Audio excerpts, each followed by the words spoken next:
রাত 1:30 মাদক ব্যবসায়ীদের ধরতে রাজধানীর আদাবরে শ্যামলী হাউজিংয়ে পুলিশের বিশেষ অভিযান।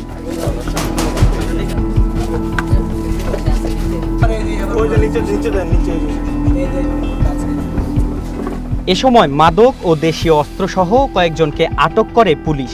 মাদকসহ বিভিন্ন অপরাধে জড়িত ব্যক্তিদের ধরতে এ অভিযান চলে গভীর রাত পর্যন্ত।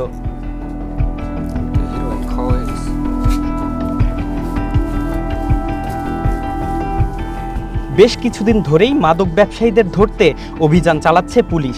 এডিসি জুয়েল রানা বলেন, যে কোনো মূল্যে মোহাম্মদপুরকে মাদক ও সন্ত্রাস মুক্ত করতে বদ্ধপরিকর পুলিশ।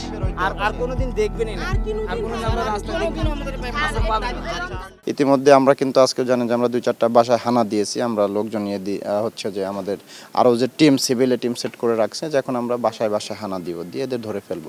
ইভেন এরা হয়তো আপনার দেখবেন আপনার কাছেই বলবে যে না আমার অভিযোগ কি, এদের দেখবেন যে বউ বাচ্চা বেরোয় আসে, অভিযোগ কি, কই সে তো কিছু করে নাই, আজকে 7 দিন এখানে বাসা আছে।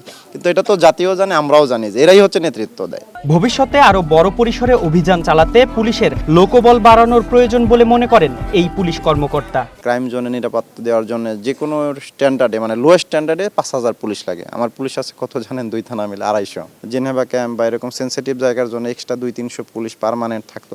তাহলে আমি মানে 24 আওয়ার্স এখানে চেকপোস্ট করতে পারতাম, কেউ মাদক নিয়ে ঢুকতেও পারতো না, বেরো হতে পারতো না। গত 2 দিনের অভিযানে মোট 12 জনকে আটক করেছে police. Mahmudul Hasan, one news, Dhaka.